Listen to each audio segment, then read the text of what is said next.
जय गुरु जी। शुक्राना गुरु जी, अनंतम शुक्राना हमारे गुरु जी महाराज का। ओम नमः शिवाय। शिव जी सदा सहाय। ओम नमः शिवाय। गुरु जी सदा सहाय। शुक्राना अनंतम शुक्राना। अब पंचम उमा संहिता का 46वां अध्याय पढ़ रहे हैं, महालक्ष्मी अवतार कथा। जय गुरु जी। संगत जी, जिसने भी कोई भी अध्याय अगर गुरु जी महाराज का नहीं सुना तो वो उनके लिए इस वाले हमारे शुक्राना गुरुजी साहिब जी के चैनल पर आपको प्लेलिस्ट के साथ मिल जाएगा। और उससे भी बड़ी बात कि जब आप शिव पुराण सुनने का मन करते हो तो उसको पूरा सुनो। मतलब जब भी समय मिले तो कोई भी अध्याय अगर बीच में छूटता है तो वो सही नहीं है, और वो बहुत ज़रूरी होता है कि आप उसको शुरू से एंड तक थोड़ा थोड़ा करके रूटीन बनाकर अपने दिनचर्या में उसको लेते रहें। जय गुरु जी। शुक्राना गुरु जी। अब महालक्ष्मी अवतार कथा है, 46वां अध्याय। ऋषि कहने लगे, दैत्यों के कुल में रंभासुर नाम का एक श्रेष्ठ दैत्य हुआ था। महर्षि नामक महापराक्रमी उसका पुत्र हुआ। वह युद्ध में सभी देवताओं को जीतकर इंद्र के सिंहासन पर बैठकर स्वर्ग का राज्य करने लगा। तब दुखी होकर देवता ब्रह्मा जी के साथ विष्णु भगवान तथा शंकर जी के पास पहुंचे। देवताओं से सभी वृत्तांत सुनकर विष्णु तथा शंकर जी को क्रोध उत्पन्न हुआ। तब उन दोनों के मुख से तथा देवताओं के शरीर से एक तेज उत्पन्न हुआ। वही सबका तेज मिलकर एक स्त्री का रूप धारण करके प्रकट हो गया। तब उसे देखकर प्रसन्न होते हुए देवताओं ने उन अनेकों आयुध तथा आभूषण दिए, जिन्हें धारण करके उस देवी ने महान अट्टहास करके गर्जना की। उस गर्जना द्वारा पृथ्वी आकाश भर गए, मतलब कांप गए। तब देव शत्रु दैत्यों ने उस शब्द को सुनकर अपने अपने हथियार उठा लिए। महिषासुर भी दैत्यों को साथ लेकर संग्राम करने वहां आ गया और महामाया को देखा। महामाया के प्रभाव से वहां आए हुए करोड़ों दैत्यों के सभी शस्त्र बेकार हो गए। तब उस मातेश्वरी ने अपने शूल, शक्ति, तोमर आदि शास्त्रों द्वारा अनेकों चिक्षु रात्रि दैत्यों का विनाश कर दिया। तब भी दैत्यों के मर जाने पर महिषासुर देवी के श्वास से उत्पन्न हुए देवताओं को मारने लगा। उनके मारे जाने पर दैत्य देवी वाहन सिंह की ओर भागा। यह देखकर देवी एकदम क्रोध में आ गई। तब वह पराक्रमी दैत्य अपने खुरों द्वारा पृथ्वी को तथा सींगों द्वारा पर्वतों को उखाड़ उखाड़ कर फेंकने लगा। तब महामाया ने उसके मरने और मारने का उपाय सोचकर दैत्य पर अपना पाश फेंका। उसके बाद वह दैत्य महिष का रूप त्याग करके सिंह रूप हो गया और जगदम्बा ने झटपट उसका सिर काट डाला, किंतु फिर भी वह हाथ में तलवार लेकर खड़ा हो गया। तब देवी जी ने तलवार के साथ उसका हाथ काट दिया। तब वह हाथी बन गया और अपनी सूंड से सिंह को मारने दौड़ा। देवी जी ने उनकी सूंड काट दी। फिर वह राक्षस अपने रूप में आ गया। इस प्रकार के युद्ध से सब त्रिलोकी कांप उठी, जीव दुखी हो गए। देवी जी ने क्रोध में आकर उस दैत्य से कहा, रे नीच दुष्ट बुद्धि, तू तो व्यर्थ में ही मेरे साथ हट कर रहा है। त्रिलोकी भर में कोई भी मेरे सामने नहीं टिक पाया। यह कहकर महामाया ने उछलकर उसे अपने पैरों से कुचल डाला और उसकी ग्रीवा में अपना त्रिशूल बींध दिया, जिससे वह पृथ्वी पर सदा के लिए सो गया। हाहाकार करते हुए उसके सभी गण इधर उधर भाग गए और इंद्र आदि देवताओं ने आकर देवी की स्तुति की। गंधर्व गाने लगे और अप्सराएं नाचने लगी। जय गुरु जी। अब है 47वां अध्याय, धूम्र लोचन और चंड मुंड बीज का वध वर्णन। ऋषि बोलते हैं, शुंभ निशुंभ नाम के दो दैत्य परम पराक्रमी हुए, जिनके तेज से चराचर त्रिलोकी कांप उठी। दोनों से दुखी होकर सभी देवता हिमालय पर जगत की जननी श्री पार्वती जी के पास पहुंचे। उन्हें प्रणाम स्तुति करके बोले, हे भवानी महेशानी, आपको प्रणाम हो, हमारी रक्षा करें। तब देवताओं की स्तुति सुनकर गौरी बोली, तुम लोग किसकी स्तुति कर रहे हो? इतना कहने के बाद गौरी के देह में से एक कुमारिका प्रकट हो गई। तब देवताओं के देखते देखते गौरी जी से उसने कहा, हे मातेश्वरी, सभी स्वर्गवासी देवता मेरी ही स्तुति कर रहे हैं। तब उस कुमारी का नाम शरीर कोश से निकलने के कारण कौशिकी तथा प्रकट होने के कारण मातंगी प्रसिद्ध हो गया। फिर उसने देवताओं से कहा, तुम डरो मत, मैं अकेली ही तुम्हारा कार्य करूंगी। इतना कहकर देवी अंतर्ध्यान हो गई और फिर शुम्भ निशुम्भ के 2 सेवकों ने जो ही उसके रूप सौंदर्य को देखा तो मोहित हो गए। अपने राजा शुम्भ निशुम्भ के आगे उसके रूप की प्रशंसा करते हुए बोले, एक बड़ी सुंदर स्त्री हिमालय के शिखर पर सिंह वासिनी होकर निवास कर रही है। देव कन्याएं तो उसके आगे पीछे सेविका रूप है। त्रिलोकी में कोई भी उसके समान सुंदर नहीं है। वह नारी रतन है। हे राजन, आप तो रतन भोक्ता हैं, यह नारी रतन तो आपके महलों में होनी चाहिए। यह सुनकर उन असुरों, जितने भी असुर थे, उन्होंने सुग्रीव दैत्य को बुलाकर उस सुंदरी को ले आने के लिए तुषार पर्वत पर भेज दिया। तब वह हिमालय पर पहुंचकर मातेश्वरी जगदम्बा से बोला, हे देवी जी, इंद्र आदि दैत्यों देवताओं को वश में करने वाली सभी रत्नों के भोक्ता शुम्भ निशुम्भ नामक 2 दैत्यों ने मुझे आपके बारे में बताया और आपके पास भेजकर कहा कि तुम स्त्री रतन हो, हम दोनों में से किसी के साथ भी विवाह कर लो। इतना सुनकर देवी जी ने कहा, हे दूत, तुम सत्य कह रहे हो। शुम्भ निशुम्भ दोनों पराक्रमी वीर हैं, किंतु मैंने एक महिला प्रतिज्ञा कर रखी है कि जो वीर मुझे युद्ध में जीत लेगा मैं उसके साथ विवाह करूंगी। यह संदेश तुम उन्हें पहुंचा दो। तब आकर उस दैत्य ने शुम्भ को सारा वृत्तांत कह सुनाया। उसको बहुत क्रोध उत्पन्न हुआ। अपने सेनापति धूम्राक्ष से बोला, तुम तुषार पर्वत निवासिनी नारी को लेकर आओ। यदि प्रेम से न आए तो युद्ध करके किसी न किसी प्रकार जबरदस्ती ले आओ। यह सुनकर धूम्राक्ष हिमालय पर पहुंचा और वहां पर जाकर मातेश्वरी से बोला, देवी जी, तुम प्रेम पूर्वक हमारे स्वामी के पास चली चलो, नहीं तो मेरे पास इस समय 60,000 दैत्य हैं। इनमें से मैं तुमको पकड़वा कर ले चलूंगा। तब जगदम्बा बोलती हैं कि वीर, मैं कैसे करूं? अपनी प्रतिज्ञा तो तोड़ नहीं सकती हूँ। युद्ध करके मुझे भले ही ले जाओ।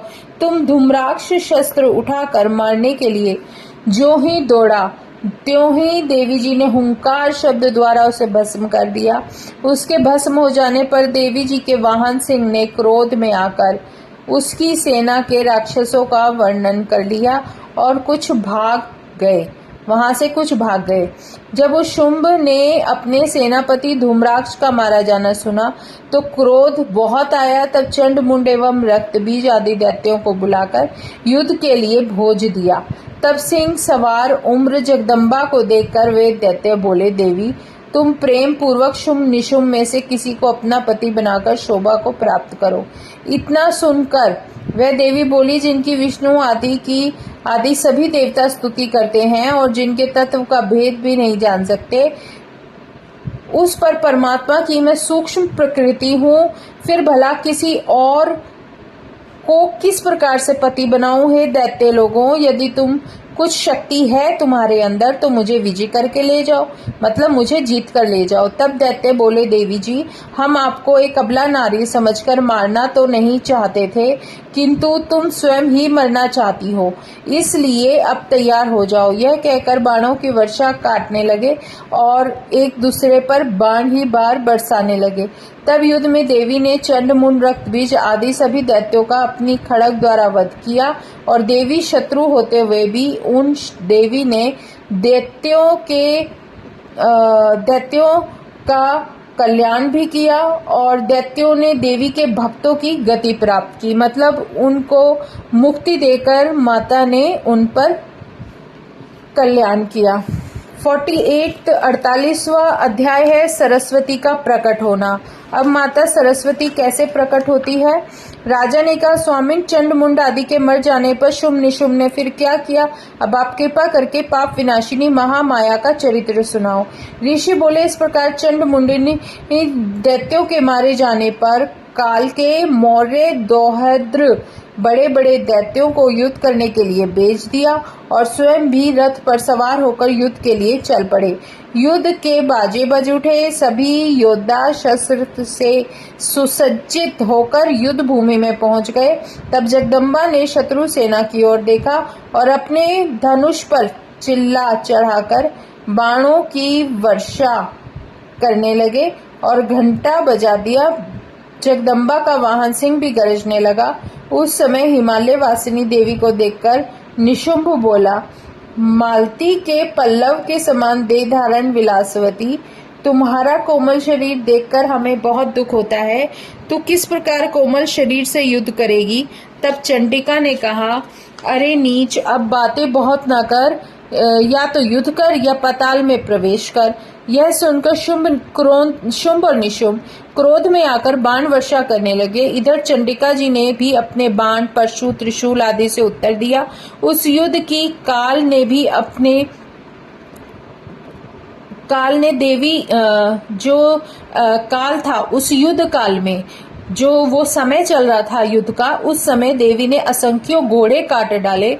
वाहन सिंह ने तो असंख्य दैत्यों के प्राण हर लिए और रुधिर की नदी बह चली। इस विकराल युद्ध को देखकर शुंभ विचार में पड़ गया। उसने सोचा, बड़े आश्चर्य की बात है कि मैं एक नारी से पराजित हो जाऊंगा। इस कराल काल की बलिहारी है जो दरिद्रों को धनी एवं धनियों को दरिद्र बना देता है। इस नारी ने तो मूली गाजर की भांति मेरी सारी सेना काट डाली। अस्तु देखा जाएगा। तब सुंदर रथ में सवार होकर वह स्वयं देवी के सम्मुख जाकर बोले, देवी, यदि युद्ध करना है तो मेरे साथ कर। इस बेचारे सिपाहियों को मारने से क्या प्रयोजन? इतना कहकर शुंभ निशुंभ बाण बरसाने लगे। देवी जी ने सभी शस्त्र बाणों द्वारा काट दिए। तब दैत्य ने ढाल तलवार उठा ली और देवी की ओर लपका। उसी समय चंडिका ने उसका सिर काट डाला। फिर देवी की ओर जो माता थी उन पर विष बुझे, मतलब जो वो बाण थे उन पर जहर लगा हुआ था। जहर के अंदर डिप करके रखे रहते, उन पर जहर लगा हुआ था। शत्रुओं का रुधिर चाटने वाले बाण छोड़े, जिससे शीघ्र ही निशुंभ मरकर पृथ्वी पर गिर गया। और दैत्यराज शुंभ ने अपने छोटे भाई निशुंभ को मरता देख लिया। वह स्वयं रथ पर सवार होकर युद्ध के लिए आ गया। उसको आया देखकर चंडिका ने भयानक अट्टहास किया, जिससे दैत्यगण घबरा गए। उस समय शुंभ ने प्रज्वलित शक्ति चंडिका के ऊपर भेजी, फेंक दी और महामाया ने अपने बाणों से उसके हजारों टुकड़े कर डाले।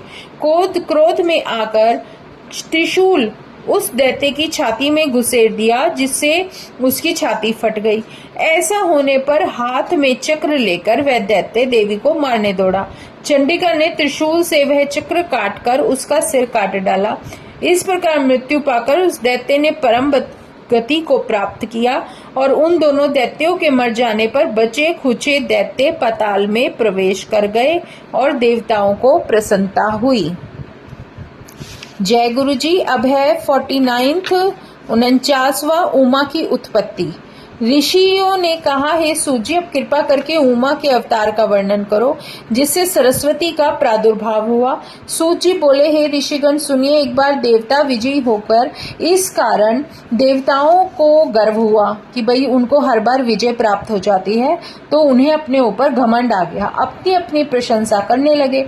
तब उन्हीं से एक कूप रूप तेज प्रकट हुआ। देवताओं ने जैसे ही उस तेज को देखा तो बहुत ही घबरा गए। इंद्र ने से जाकर बोले कि वह क्या है। तब इंद्र ने उसकी परीक्षा लेने के लिए कहा। प्रथम वायु वहां पहुंचा।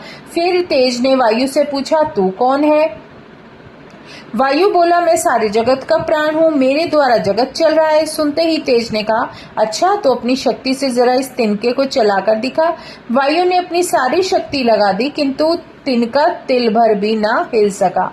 वायु लज्जित होकर इंद्र के पास पहुंचे, अपनी पराजय का संपूर्ण वृत्तांत सुनाया।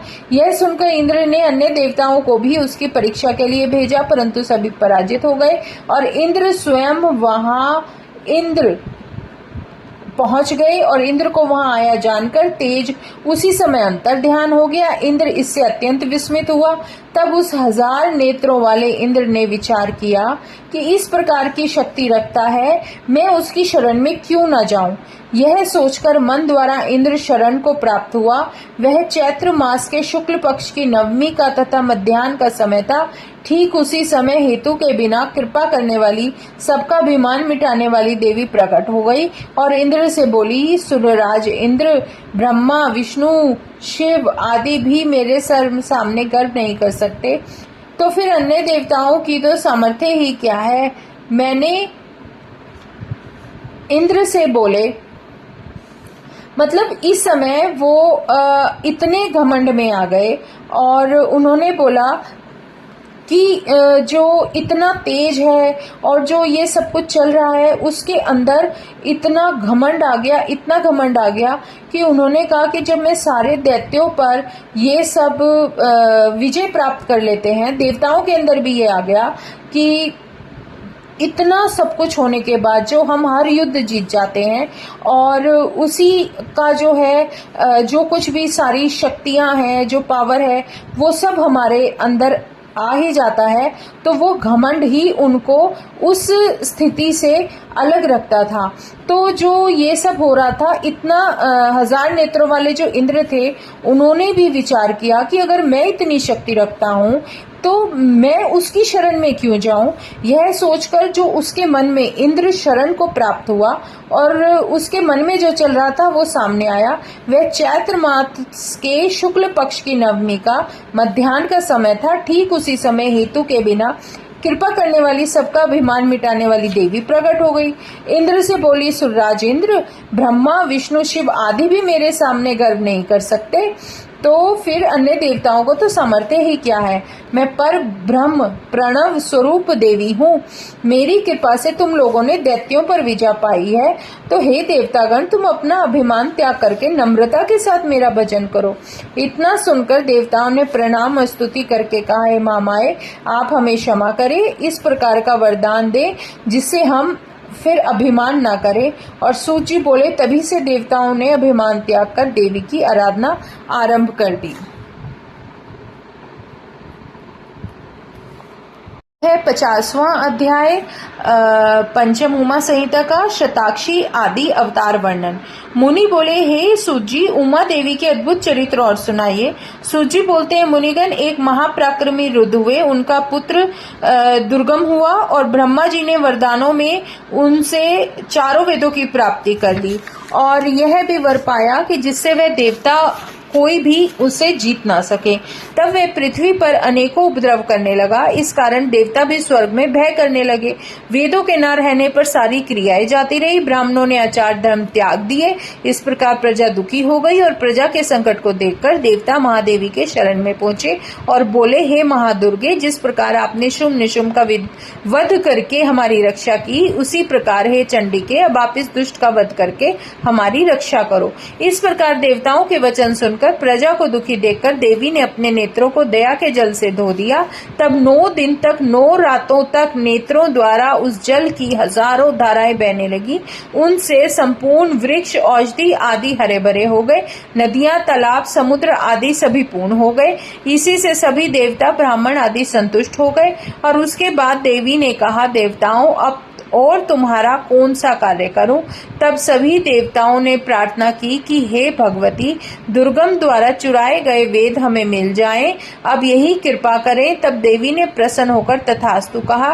फिर बोली, अब तुम अपने धाम को चले जाओ, वेद तुमको मिल जाएंगे। इसके बाद देवताओं ने देवी को प्रणाम किया, फिर अपने अपने धाम को चले गए।